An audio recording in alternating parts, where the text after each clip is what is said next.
এত দামি ফোন আমাকে কেন দিচ্ছেন? আমি এটা নিতে পারবো না। ঋত্বিক বিরক্ত হয়ে কপাল কুঁচকে বলল, এটা তোর মায়ের রেডিমেড কোম্পানির টাকায় কেনা নয়, তোর স্বামীর উপার্জনের টাকায় কেনা। নিতে পারবি না মানে? ওরু মুখ কাচুমুচি করে বলল, এভাবে কেন বলছেন? ঋত্বিক নিজেকে খানিকটা শান্ত করে নরম সুরে বলল, আর বলবো না, কাছে আই। ঋত্বিক ওরুর প্রতিক্রিয়া অপেক্ষা করল না, বরং নিজের হাত দিয়ে ওরুকে খানিকটা কাছে টেনে নিয়ে এলো। গভীর রাত, চারিদিকে নিস্তব্ধতায় ছেয়ে আছে। আলোয় ওরুর সৌন্দর্যের কোমল মুখোশটা নিষ্প্রভ চোখে পরখ করছে ঋত্বিক। দূরত্ব খুব একটা নয়, তবু ওর কোমর চেপে ধরে আরও খানিকটা দূরত্ব খুশিয়ে নিল ঋত্বিক। ওর এবার পুরোপুরি ঋত্বিকের ফাঁদনে। নিশ্চুপ আকাশে গুড়গুড়িয়ে মেঘ ডাকছে। মেঘ বেজে দমকা বাতাসে চারিদিকে মুখরিত। শেষ রাতে বোধহয় বৃষ্টি নামবে। ঋত্বিক ওরুর মাঝে সে তখন থেকে নীরবতা বিরাজমান। দুজনের মাঝে যে শব্দটুকু হচ্ছে সেটাই হৃদস্পন্দনের গতিবেগ। ঋত্বিক আলতো হাতে ওরুর গালে হাত ছুঁয়ে শিশিয়ে বলল। এতক্ষণে নীরবতা ভেঙে হঠাৎ ঋত্বিকের এমন স্বীকারোক্তিতে কেঁপে উঠল শরীরের সাথে সাথে। সে কম্পন ছড়িয়ে পড়ল সমগ্র মুখমণ্ডলে। ওরু তীর তীর করে কাঁপতে থাকা ঠোঁটের দিকে তাকিয়ে শুষ্ক ঢোক গিল ঋত্বিক। ভাবতে লাগলো, কি করবে ও এখন? নিজের অদম্য ইচ্ছাকে প্রাধান্য দেবে নাকি ওরুর কথা ভাববে? ঋত্বিক নিশ্চুপ হয়ে আছে দেখে ওরু নিজেকে ঋত্বিকের থেকে ছাড়িয়ে নিয়ে বলল, রাত বেড়েছে, আমি এখন আসছি। কথা শেষ করে ওরু দু কদম পা বাড়াতে পেছন থেকে ওড়না টেনে ধরে ঋত্বিক। ওরু গাড় ঘুরিয়ে শুধালো, ওড়না কেন ধরেছেন? ওড়নাটা হাতে পেঁচিয়ে ওকে নিজের দিকে টানতে টানতে বলল, কাছে আই বলছি।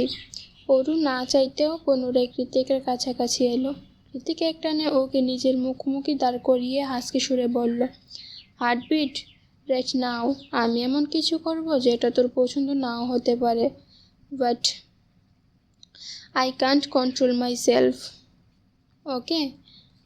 ঋত্বিক কথায় ওরু আমতা আমতা করে বলল, কি করবেন? ঋত্বিক আর জবাব দেওয়ার প্রয়োজন বোধ করল না। এক হাতে ওরুর গাড়ির পেছন ছোঁয়ালো আর তুলতুলে নরম গোলাপি অধরে ঋত্বিকের সাথে সাথে ওরুর এবার আকস্মাৎ দুটো চোখ খিচে বন্ধ করে নিল। দুই হাত দিয়ে খামচে ধরল ঋত্বিকের শার্ট। ভিতরে নিঃশ্বাস ক্রমাগত বৃদ্ধি পাচ্ছে। ঋত্বিকের ঠোঁটের স্পর্শে দমকে তোর হালকার মতো শিহরণ ছড়িয়ে পড়ছে শরীরের রন্ধে রন্ধে। অনুভূতি শক্তি তুঙ্গে তরুণ ভালো মন্দ কিছু অনুভব করতে পারছে না ওরু। খানিকক্ষণ বাদে ঋত্বিক ঠোঁটের দূরত্ব বাড়িয়ে এক ঝলক ওরুর মুখটা পরখ করে নিল। বিরক্তিকর ন্যাস মাত্র নেই। ওর মুখে চোখে যা আছে সেটা কেবলই ভয়াতর অনুভূতি। ওরুর মুখভঙ্গিমা আর মনে তার দৃশ্য দেখে এতক্ষণে তীর্যক এসে দ্বিগুণ আগ্রহ নিয়ে ওরুর তুলতুলে অধরগুলোকে পুনরায় ওষ্ঠাগত করে নিল ঋত্বিক। এবার আর রয়ে শয়ে নয়, আরেকটা গভীরভাবে মিলিত হয় দুই জোড়া অধর। কোন এক অজানা কারণবশত ওরুর বুজে থাকা চোখ দিয়ে গড়িয়ে পড়ছে অশ্রুশক্তি, নোনা জল, যা টুপটাপ করে সচেতন হয়ে নিচে ঋত্বিকের শার্টের উপর। ঋত্বিকের চুম্বনের গতিবেগ তালে তালে মিলিয়ে ওরুর ছোট্ট হাতের বাঁধন শক্ত হয়ে উঠছে দ্বিগুণ। ওর খামচে ধরা হাতের টানে ঋত্বিকের শার্টের বোতামগুলো বোধহয় ছিঁড়ে চলে আসবে। মাত্র অতিরিক্ত উত্তেজনায় হার্টবিট তখন ফেটে পড়ার উপক্রম। শরীরের সবটুকু ভার পড়ে আছে ঋত্বিকের দেখালে। এলোমেলো ঝড়ো বাতাসের তাণ্ডবে ওরুর মাথা তুলে রাখা ঘোমটা খুলে গিয়েছে। সেই কখন ভিতরে উথাল পাতাল অনুভূতি। ওরুর প্রাণ যায় যে অবস্থা। তবু এক চুলও ছাড় দিচ্ছে না ঋত্বিক। পিছনের মাথা উঁচু করে দাঁড়িয়ে থাকা ক্রকটিনের বগন থেকে অস্পষ্ট সুরে তখনও ভেসে আছে বেসামাল দুটো লাইন, বাতাসে গুনগুন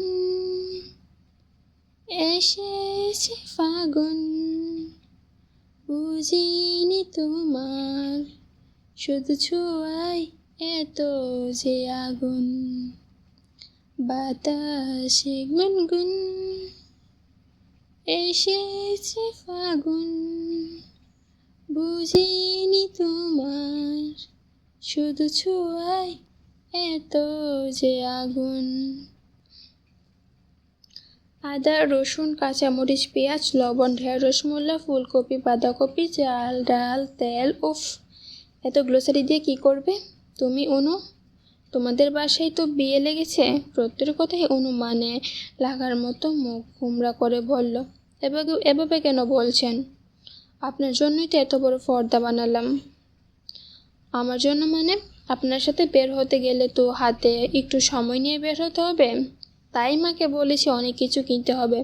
প্রত্যয় ফুস করে একটা নিঃশ্বাস ছেড়ে বলল, বুঝলাম। তারপর আঙুলের ইশারাই করে পেছন থেকে অরুর পায়ে পা লাগিয়ে ঝগড়া করতে থাকা রাজকে দেখিয়ে বলল, কিন্তু ওইটাকে কেন নিয়ে এসেছ? অনুম করে বলল, জোর করে ধরিয়ে দিয়েছে। কার্যক্রম তো সব চামচাদের মতো। আপনার নাম রাজকে দেখেছে শুনি। তুমি তো পিছি, তাহলে এত বাজে কোথা থেকে আসে শুনি? রাজের কথায় ওরও উঠে বলল, আমাকে কোনোদিন দেখতে পিছি মনে হয়? আশ্চর্য, পিছু নয় তো কি। দেখো, অনেক সাইজে সবার থেকে ছোট। তুমি আমার তো মনে হয় তোমার বিয়ের উপযুক্ত ছেলে পাওয়াই মুশকিল হয়ে যাবে। ওরও বিরক্তিতে বেঞ্চি কেটে বলল, আমার বিয়ে নিয়ে আপনার মাথা না ঘামালেও চলবে। আমার স্বামী আপনার থেকে লম্বা সুদর্শন হবে। তাই আপাতত নিজেটা নিয়ে ভাবুন। কথা শেষ করে ওরু মুখ ছামটি দিয়ে অন্যদিকে ঘুরতেই দেখলো কৃতিক এসে বাইক থামিয়েছে ওদের সামনে। কোনোরূপ বাইক আর জ্যাকেট কিংবা ফর্মাল স্টাইলে নয়, বরং ব্ল্যাক স্কিনিং টি শার্ট আর ওভার সাইজের ডেনিম পরে আছে। পায়ে নাই খচিত স্নিকচার, চোখে কালো রঙা রোদ চশমা, হেলমেট। খুলে এদিকে আসছে কৃতিককে দেখে ওরু ছুটে গিয়ে অনুর ওড়না টেনে ধরে বলল, আপা, উনি এখানে কি করছেন? অনু একবার কৃতিকের দিকে তাকিয়ে প্রত্যয়কে উদ্দেশ্য করে বলল, হ্যাঁ তাই তো। প্রত্যয় সে কৃতিক ভাই এখানে কেন রেখেছেন? প্রত্যয় কাট গলায় বলল, আমি তো ভেবেছিলাম ওরু এক আসবে। আমরাও কোথাও সময় কাটাতে গেলে ওরু কি হতো, তাই ভাবলাম ভাই তো ফ্রি আছে। প্রত্যয়ের কথা শেষ হবার আগেই কৃতিক সেখানে হাজির হয়। কৃতিক আসা মাত্রই ওরু কাচুমাচু হয়ে অনুর পেছনে দাঁড়িয়ে পড়ে। সবাইকে পিছু হাঁটিয়ে কৃতিক সবার আগে অনুর দিকে তাকিয়ে ভ্রু কুঁচকে বলল, কি সমস্যা? অনু সাটান দাঁড়িয়ে কৃতিক প্রত্যয়ের দিকে তাকিয়ে বলল, তোমরা কোথাও যাবে বলছিলে? প্রত্যয় হ্যাঁসূচক মাথা নাড়ল। কৃতিক আবারও বলে, ইউ ক্যান গো নাও। সময় হলে কল দিও, আমিও আশেপাশেই থাকবো। অনু এবার একটু আগ বাড়িয়ে কৃতিকের উদ্দেশ্যে বলল, ভাইয়া, ওরুর একটু খেয়াল রাখবেন, আমরা তাড়াতাড়ি চলে আসবো। কৃতিক অনুর দিকে তাকালো। এই মুহূর্তে মাথা নিচু করে ক্রমাগত আঙ্গুলের ওড়না দিয়ে পেঁচিয়ে যাচ্ছে। তারপরে একটা দীর্ঘশ্বাস ছেড়ে ছোটো করে জবাব দিল, রাখবো। অনু আর প্রত্যয় চলে গেল। রাজ এগিয়ে এসে উরুকে বলল, এই যে পিচ্ছি, চলো এবার বাজারগুলো করে ফেলি। রাজের পিচ্ছি সম্বন্ধ শুনে উরু আটকে ওঠে। কৃতিকের দিকে চাইল। কৃতিক এগিয়ে এসে বলল, এক্সকিউজ মি, কি বললে? ওকে। তুমি রাজ ঘুরিয়ে দাঁড়িয়ে প্রথমে কৃতিকের মুখের দিকে চাইল, সামনাসামনি না। দেখল জেকে গ্রুপের হেড অফিসের গাউনিং বডির মেম্বারদের মধ্যে সর্বশেষ এই সুদর্শন লোকের ছবি দেখেছে রাজ, তার মানে মালিক পক্ষের কেউ হবে। ব্যাপারটা বুঝতে পারে তৎক্ষণাৎ কৃতিকে সালাম ঠুকল। Hello sir, nice to meet you sir. Kritik তো প্রথমে চেয়েছিল কয়েকটা প্রাঞ্চ বসিয়ে দেবে ছেলেটার নাক বরাবর, কিন্তু এখন এভাবে সম্মান জানাতে নিজেই বিব্রত হয়ে পড়েছে। কিছু উপায় না পেয়ে উরুর হাত থেকে ছু মেরে বাজারের লিস্টটা নিয়ে রাজের হাতে ধরিয়ে দিল। বলল, বাজারগুলো সেরে আসুন, আমরা ওয়েট করছি। Okay sir. তড়িৎ গতিতে হ্যাঁসূচক মাথা নাড়িয়ে সুপার শপের দিকে চলে যায় রাজ। চলে যেতেই উরুর হাত চেপে ধরল কৃতিক। খানিকটা নিজের কাছে টেনে এনে দাঁতে দাঁত পিষে বলল, এমন চোরের মতো বিহেভিয়ার কেন করছিস? তাকা আমার দিকে। উরু এদিক ওদিক মাথা নাড়িয়ে বলল, পারবো না। কেন পারবি না? তাছাড়া তাকা বলছি, নয়তো দূরে একটা আছাড় মারবো। উরু তেতে উঠে বলল, পারবো না বলেছি তো। আপনার বয়সে আমার বুঝি লজ্জা লাগে না? অরু না তাকানোর কারণ বুঝতে পেরে কৃতিক ঠোঁট টিপে হাসি সংবোধন করে বলল, আচ্ছা তাকাতে হবে না, চল কোথাও যাবি? কৃতিক হেলমেট পরে আরেকটা অরুর দিকে বাড়িয়ে দিয়ে বলল, বাইকে উঠ বলছি। কৃতিক অরুর না কোচক করে বলল, দেখছেন চারিদিকে কেমন মেঘ করছে, একটু পরেই বৃষ্টি নামবে, এর মাঝে আপা চলে এলে আমার ঝামেলা হবে, আমি যাব না। কোথাও তুই উঠবি না নাকি আমি নামবো? ঋতিকের ধারালো কথায় কঠিনতার খানিকটা বই পেয়ে বাইকে উঠে বসলো অরু। অতঃপর আর্জি জানিয়ে পড়ল, তাড়াতাড়ি নিয়ে আসবেন কিন্তু, দরে বস। অরু অবাক হয়ে বলল, ধরলাম তো। কৃতিক অন্যদিকে ইশারা করে বলল, ওইদিকে দেখ। অরু কৃতিকের দৃষ্টি অনুসরণ করে চাইলে দেখতে পাই ওদের থেকে খানিকটা দূরত্বে আরেকটা বাইকে কাপল সিগন্যালে দাঁড়িয়ে আছে। মেয়েটা পেছনে, ছেলেটার পেছনের কোমরে 2 হাত আঁকড়ে ধরে বসেছে। তাদের 2 সেন্টিমিটার দূরত্ব অবশিষ্ট নেই। অরু সেদিক থেকে চোখ সরিয়ে বলল, আমি এভাবে ধরতে পারবো না, আপনি আমার বড় তো। কৃতিক অরুর কথা না শোনার ভান করে ওয়ার্নিং ছাড়াই বাইক স্টার্ট দেই। তৎক্ষণাৎ কৃতিকের পিঠের উপর হমড়ি খেয়ে পড়ে অরু। অজান্তেই হাত দিয়ে কামচে ধরে হাতটাকে স্বাভাবিক করে নিজের পেটের উপর রেখে দেই। তারপর সিঁড়িয়ে বলে, পারফেক্ট, বাইক চলছে। তবে অরু কৃতিকের থেকে নিজেকে সরায়নি, উল্টো সময়ের বিবর্তনে ধীরে ধীরে নিজের মাথা টেলিয়ে দিয়েছে কৃতিকের পিঠের উপর। এখন ওদের মাঝে সেন্টিমিটারের দূরত্ব অবশিষ্ট নেই। আর পুরুষালের পৃষ্ঠদেশে ধনুকের মতো বাঁধানো নারী দেহটা সংকোচে ছিটিয়ে আছে, যার ফলে দুজনের মাঝেই ঢেউ খেয়ে যাচ্ছে এক বেজে নরম সুপ্ত অনুভূতি। জোয়ার। অরু যা ভাবছিল তাই হলো। কিছুদিন যেতেই মাঝ রাস্তায় ধুম বর্ষণে আটকে পড়ল। ওরা নিজের বৃষ্টির হাত থেকে বাঁচাতে কোনো মতে দৌড়ে গিয়ে একটা ইকো পার্কের মস্ত বড় গাছের নিচে ঠাঁই নিল দুজন। অরুর পরনে টকটকে লাল রাঙা চুড়িদার, যা এই মুহূর্তে ভিজে গিয়ে শরীরের সাথে চপসে গিয়ে লেগে আছে। তাও গায়ের ওড়না দিয়ে বৃষ্টি আড়াল করে দিয়ে দাঁড়িয়ে আছে। অরু। কৃতিক এগিয়ে এসে নিজে অরুর ওড়নার মধ্যে ঠাঁই নিল। অরু এবার একটু ভালো করে কৃতিকের মাথার উপর ওড়নাটা ছড়িয়ে দিল। বলল, আপনাকে আজকাল বড্ড আপন মনে হয়। কৃতিক গুড় লাগা দৃষ্টিতে অরুর ভেজা মুখমণ্ডল পরখ করে বলল, আমি বারবারই তো তোর আপন ছিলাম, তুই বুঝতে পারিসনি, সেটা তোর ব্যর্থতা। অরু অবাক চোখে কৃতিকের দিকে তাকাই, বোঝার চেষ্টা করে কৃতিক আদৌ কি বুঝিয়েছে। কৃতিক অবশ্য বোঝানোর মতো পরিস্থিতি নেই। ওর চোখে আটকে আছে অরুর কোমল ফিনফিনে রক্তরাঙা ঠোঁটটাই। মানুষ একবার কোনো কিছু পেয়ে গেলে সেটা বারবার পেতে চাই। কৃতিকের ঊর্ধ্বে নয়, এই মুহূর্তে অরুর ঠোঁটের দখলদারি পেতে চাই।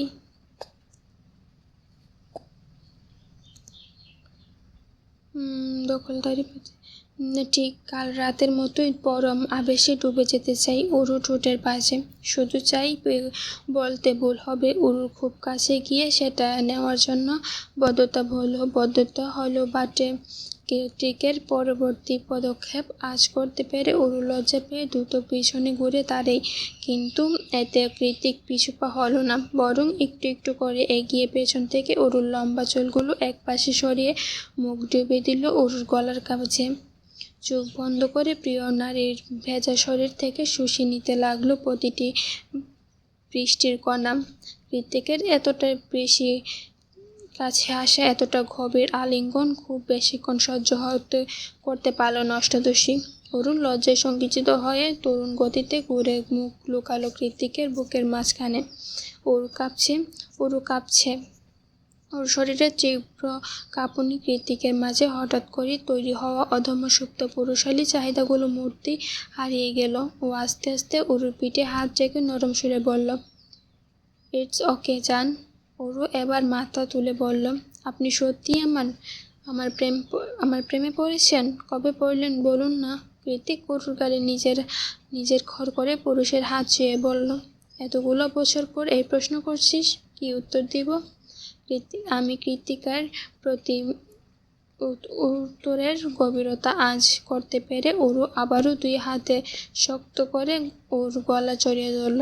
আজ বোধহয় ওরুর প্রেমে পড়েছে কোনরূপ মোহ কিংবা ক্ষণিকের ভালো লাগা নয়, বরং সত্যিকারের দৃঢ় প্রহর চলমান। অথচ বাইরের তীব্র বর্ষণে চারিদিকে প্রকৃত সন্ধ্যার ধারণ করেছে বৃষ্টির ছটা। আর দমকা হাওয়ার বারবার জানালার বাড়ি পাল্লা হেলে তুলে উঠেছে।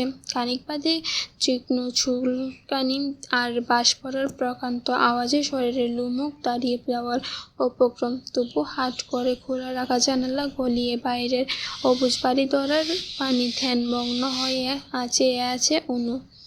অসময়ে বৃষ্টি নামার সাথে সাথে মনটা কেমন পূর্ণ হয়ে উঠেছে ওর। অযাচাইত মনে বারংবার একই প্রশ্ন এসে উকি দিচ্ছে ওরুর। ঠিক আছে তো ওরু? ঠিক আছে তো? মনে মনে ভাবছি, মেয়েটা কেন যে একা রেখে চলে আসতে গেলাম। কৃতিক ভাইয়া আদৌ ওর সাথে আছে নাকি ওরে রেখেই চলে গেছে কে জানে। অনু যখন ওরুকে নিয়ে হাজারো দুশ্চিন্তায়, তখন হাতে 2 কাপ গরম গরম দুধ চা নিয়ে ওর সামনে হাজির হয়ে প্রত্যয়। এটা প্রত্যয়ের ফ্ল্যাট, তাই নিজের হাতে অনুর জন্য চায়ের বন্দোবস্ত করেছে। সে অনুর দিকে চায়ের কাপ এগিয়ে দিয়ে প্রত্যয় শুধালো, হঠাৎ মনমরা হয়ে গেলে যে? কি ভাবছ? অনু হাঁটু মুড়ে বসে তাতে মাথা ঠেকিয়ে বলল, প্রচুর দুশ্চিন্তা হচ্ছে। এই বৃষ্টির মাঝে ওরুকে একা রেখে এলাম। কি জানি কি করছে। প্রত্যয় প্রকুশকে বলল, একা কোথায়? বাই তো আছে। অনু ঠোঁট উল্টে বলল, কৃতিক ভাইয়ের মতো মানুষ কি আর ওরুর জন্য বসে থাকবে? অনুর কথা মনে মনে একটু হাসলো প্রত্যয়। অনু তো আর জানে না তার বোনের শরীরটা ব্যক্তিগত হলেও আত্মাটা স্বয়ং জান কৃতিকে। আপাতত এসব জানানো যাবে না। উরুর বারণ আছে। তাই প্রত্যেক কথাগুলোর উদ্দেশ্যে উরুর মাথায় হাত বুলিয়ে দিয়ে বলল, তুমি সবার জন্য কত ভাবো, সবার প্রতি তোমার কত দায়িত্ববোধ। আচ্ছা, আমার কথা কখনো ভাবো না কেন? কে বললো আপনার কথা ভাবিনি? ভাবি বলেই তো মাকে এতগুলো মিথ্যা বলে বের হলাম, শুধু আপনাকে দেখবো বলে। প্রত্যয় অনুর কথায় আশ্চর্য হয়ে বলল, তোমার উপর শুধু আমার দখলদারি। আমি ছাড়া অন্য পুরুষ তোমার জীবনে আসবে না, কোনোদিনও না। অনু লজ্জামাখা হাসিতে রাঙিয়ে হয়ে বলল, আমি শুধু আপনারই। আপনি আমার প্রথম ভালোবাসা, অনাকাঙ্ক্ষিত প্রেম। আপনার অতীত আপনাকে কতটুকু দুঃখ দিয়েছে তা আমি জানি না, তবে আমি চেষ্টা করব তার চেয়ে দ্বিগুণ ভালোবাসা আপনাকে মরিয়ে দিতে। একজন আরেকজনের প্রতিশ্রুতি দিতে দিতে কখন যে ওরা এতটা কাছাকাছি চলে এসেছে টেরও পায়নি কেউই। ব্যবধান কয়েক সেন্টিমিটার মাত্র। প্রত্যয় হয়তোবা আজকেও বেসামাল হয়ে পড়েছে, হৃদয়টা নিয়ন্ত্রণে নেই। ওর অজ্ঞতায় ঠোঁট দুটো এগিয়ে গিয়েছে অনুর ঠোঁটের পানে। তৎক্ষণাৎ ওর ঠোঁট আঙুল ছোঁয়ালো। না সজন মাথা নাড়িয়ে বলল, এখন না, বিয়ের পরে। এটা অন্যায়। প্রত্যয় নিজের হুঁশে নেই ও। অনুর হাত সরিয়ে দিয়ে এগিয়ে আস্তে আস্তে বলল, একটু আদর অন্যায় করলে কিছু হবে না। ডিয়ার প্রত্যয়ের এমন বেসামাল রূপ দেখে উপায় না পেয়ে একটানে তার চশমা খুলে নিজের চোখে লাগিয়ে নিল অনু। এবার প্রত্যয়ের চোখের সামনে সবকিছু ঝাপসা হয়ে এসেছে। ফলস্বরূপ না চাইতেও মাঝপথে থেমে যেতে হলো ওকে। চশমাটা ঘুরিয়ে ফিরিয়ে অনু শুধালো, দেখুন তো আমাকে কেমন লাগছে? বাবা কি পাওয়ার! প্রত্যয় প্রাঞ্চিত করে বলল, এটা কিন্তু মোটেই ঠিক হলো না অনু। কি ঠিক হলো না? চশমা ছাড়া কি আপনি পুরোপুরি কানা? দেখুন তো এখানে কয়টা আঙ্গুল বেজিয়ে শুধালো অনু। প্রত্যয় দীর্ঘশ্বাস ছেড়ে বলল, আমি এতটাও কম দেখি না। অনু 2টা আঙ্গুল। অনু চমকে উঠে বলল, কি বলছেন? এখানেও তো 3টে আঙ্গুল। প্রত্যয় এবার নিজের দুর্বলতা এড়াতে একটু গলা খাকারি দিয়ে বলল, আমি তো মশকরা করে বলছি যাতে তুমি এন্টারটেইনড হও। অনু সূচক মাথা নাড়িয়ে বলল, বুঝলাম। পরক্ষণে বুদ্ধিদীপ্তদের মতো চোখ বড় বড় করে বলল, আরে আপনি কানা হলেও তো সমস্যা নেই, আমি তো আছি। আমি আপনাকে ঠিক সামলে নেব। নিজের শরীরটাকে বিছানায় এলিয়ে দিয়ে প্রত্যয় শুধালো, তুমি সারা জীবন থাকবে আমার সাথে অনু? এদিকে ওদিকে মাথা নাড়িয়ে বলল, আপাতত বাসায় যাব, মাকে মিথ্যা বলে বেরিয়েছি। জ্যাঠাম্মা কখনাক্ষরে জানতে পারলে খুব খারাপ হয়ে যাবে। প্রত্যয় এবার অনুর নিজের পাশে বসে শুধালো, আচ্ছা সত্যি করে বলো তো, তোমরা দুই বোন তোমার মাকে তো ভয় পাও কেন? অনু এবার ভাবুক হয়ে পড়ল। একটু ভেবে চিন্তে উত্তর দিল, কারণ মা অনেক বিচক্ষণ আর কঠিন প্রকৃতির মানুষ। মায়ের মতো মিথ্যে বলা সত্যি লুকানোর মতো জঘন্য অপরাধ আর কিছু নেই। এছাড়া মায়ের খুব বেশি আল্লাহ দিয়ে ভাবও পছন্দ করে না। বুঝতেই তো পারেন, বিজনেস উমেন। এই জন্যই তো আমি আর উরু ছোটোবেলা থেকে মেচিউর। উরু যা একটু ছেলে মানুষই করে, কিন্তু আমার দ্বারা সেসব কোনো কালই হয়নি। জানেন, মাঝে মাঝে আফসোস হয় আমার ছোটোবেলার দিনগুলো ফিরে পেতে। ইচ্ছে করে এটা ওটা বায়না ধরে মন চাই, কিন্তু আফসোস এখনও আর কে মেটাবে? আমার আবদার অনুর কথা শেষ হওয়ার সঙ্গে সঙ্গেই ওকে টান মেরে নিজের বুকের উপর ফেলে দিল প্রত্যয়। আকস্মাৎ ঘটনায় টাল সামলাতে না পেরে অনুর মাথা গিয়ে ঠেকেল প্রত্যয়ের বুকে। প্রত্যয় অনুর মাথায় আলতো হাত বুলিয়ে বলল, আমি মেটাবো সব আবদার, একবার করেই দেখো। হুট করে এমন কাছাকাছি আসতে অনু একটু বরকে গেল। তাড়াহুড়ো করে প্রত্যয়ের বুকের উপর থেকে মাথাটা তুলে নিল। প্রত্যয়কে নিজের সাথে মিশিয়ে বললে 5 মিনিট, তারপর ছেড়ে দিচ্ছি। প্রেমিসের বাইকে কিছু করব না। প্রত্যয়ের কথায় অসুস্থ হয়ে অনু এবার শরীরের সবটুকু বাদ ওর উপর ছেড়ে দিল। চোখ দুটো বন্ধ করে নিল। পরম আবেশে বৃষ্টি মাথায় নিয়ে অনেকটা তাড়াহুড়ো করে বাসায় ফিরছে ওরা দুই বোন। এবার শুধু চুপি চুপি রুমে ঢুকে যাওয়ার পালা, তাহলে ঝামেলা শেষ। কিন্তু ঘর পেরিয়ে রুমের দিকে পা বাড়াতেই পেছন থেকে আজমেরি শেখের গমগমে আওয়াজ ভেসে এলো, কর্ণপুরে কোথায় গিয়েছিলে? ফিরতে সন্দেহ হলো কেন? অনু মুখ কাচুমুচু করে অনুর দিকে তাই অসহায় দৃষ্টিতে নিক্ষেপ করলে অনু ঘুরে দাঁড়িয়ে বলে, ইয়ে মা, বাজার করতে গিয়েছিলাম সুপার শপে।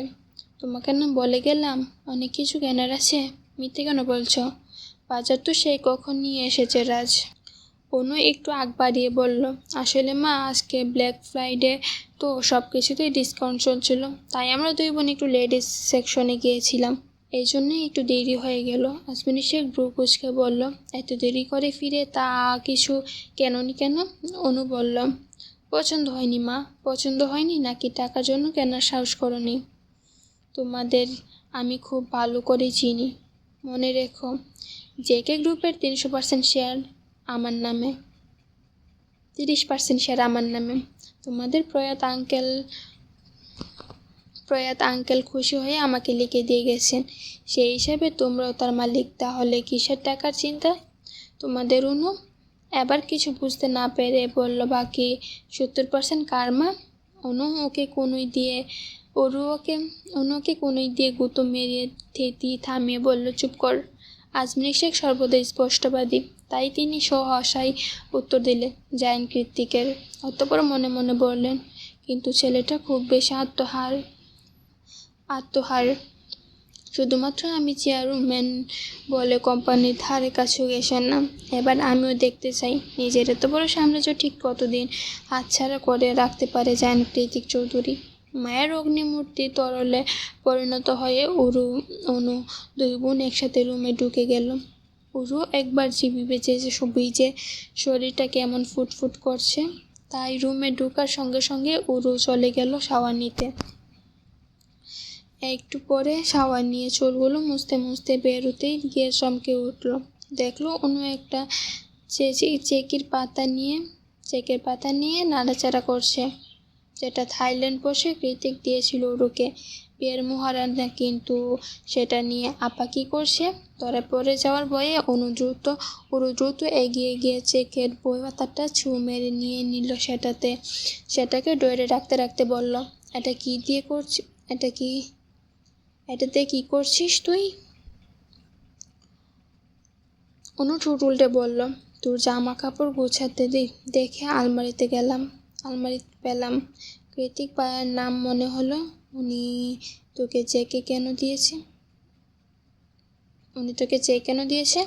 অনু জিভ দিয়ে চুট ভিজিয়ে বলল, আরে ভার্সিটির সেমিস্টার ফি দিয়েছিলেন, কিন্তু আমি বোকার মতো সেটা ঘরে তুলে রেখেছি, জমা দিতে ভুলে গিয়েছিলাম।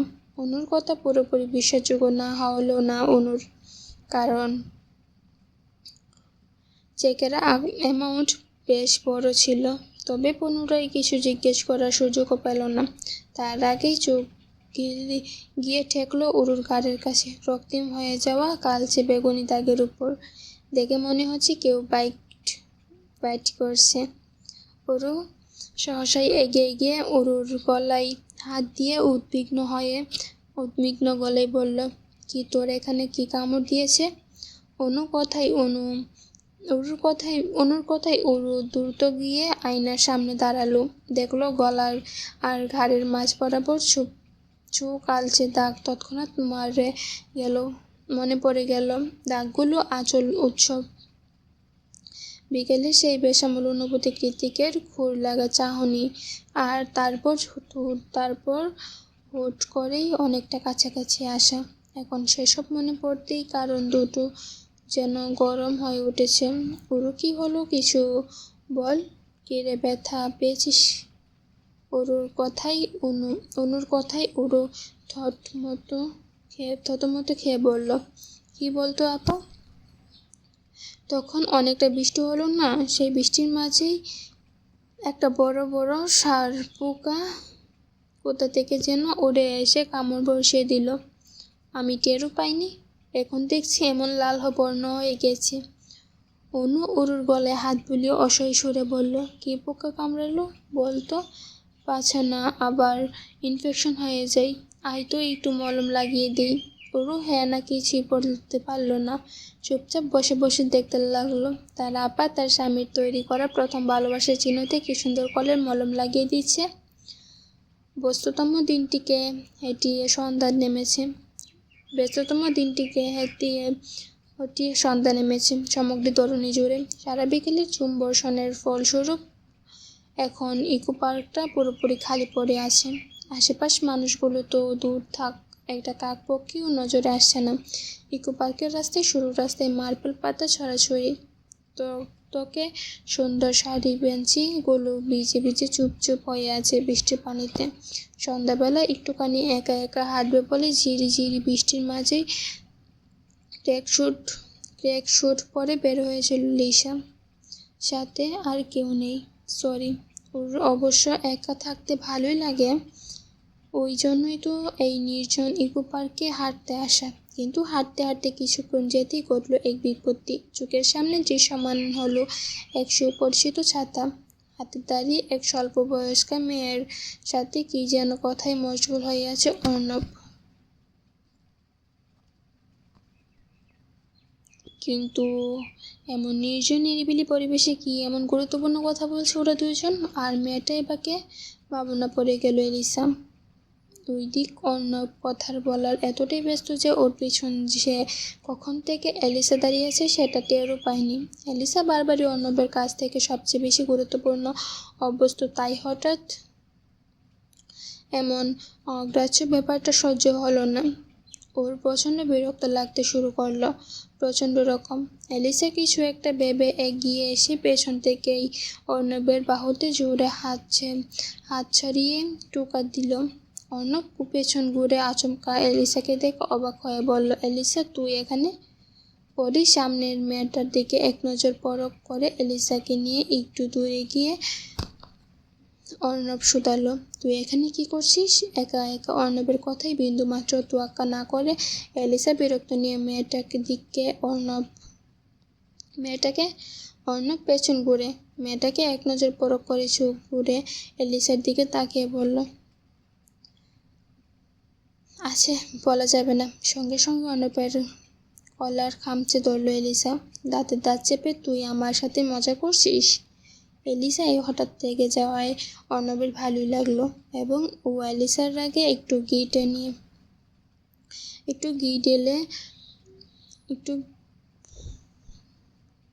ঘি ঢেলে দিয়ে বলল, মজা কেন করব? সব সিক্রেট কি আর সবাইকে বলা যায়? প্রাইভেসি বলে তো একটা ব্যাপার আছে। এত বড় মেয়ে হয়েছিস বুঝিস না? সেটা মেয়েটাকে অর্ণব বাবলিসীন হয়ে বলল, হবে আমার লাইফের ইম্পর্ট্যান্ট কেউ। তুই তো তুই তো তুই এত রিয়েক্ট কেন করছিস? অ্যালিসা এবার অর্ণবের গলা ছেড়ে দিয়ে বলল, খুব ইম্পর্ট্যান্ট কেউ, তাই না? হ্যাঁ, খুব ইম্পর্ট্যান্ট। অর্ণব কথাটা বলেছে ঠিক, কিন্তু তার পরবর্তী অ্যালিসা এমন পদক্ষেপ মোটেও কল্পনা করেনি। অর্ণব দেখল রাস্তার পাশে একটা বড় বড় ইটের টুকরো কুড়িয়ে নিয়ে রেগে মেগে মেয়েটার দিকে এগিয়ে যাচ্ছে অ্যালিসার এমন রণবুদ্ধি দেখে অজ্ঞাত মেয়েটা নিজেও ভয় পেয়ে গিয়েছে। এই পাগলের হাতে নিজের গায়ে আঘাতপ্রাপ্ত হওয়ার আগেই আটকে উঠে সংশয় ছুট লাগালো মেয়েটা। অ্যালিসা দমে যাওয়ার পাত্রী নয়, নিজের সমান তালে ছুটতে লাগলো মেয়েটার পিছু পিছু। এদিকে সকাল ঝামেলার উৎসর্গ বেচারা অর্ণব কিছু বুঝে ওঠার আগে অ্যালিসা মেয়েটাকে তাড়া করে আপানের রুগে বানিয়ে ছেড়েছে। এবার অর্ণব আর দাঁড়িয়ে থাকলো না, ছুটে গিয়ে 2 হাত দিয়ে চেপে ধরল এলিসার বাঁকানো কোমর। এলিসা জাজিয়ে উঠল, বলল, ছাড় আমাকে, তুই ইম্পর্টেন্ট মানুষ দেখাচ্ছিস? আমি তোকে বজ্জাত মেয়ে অন্য জিনিসের নজর দেই? হ্যাঁ,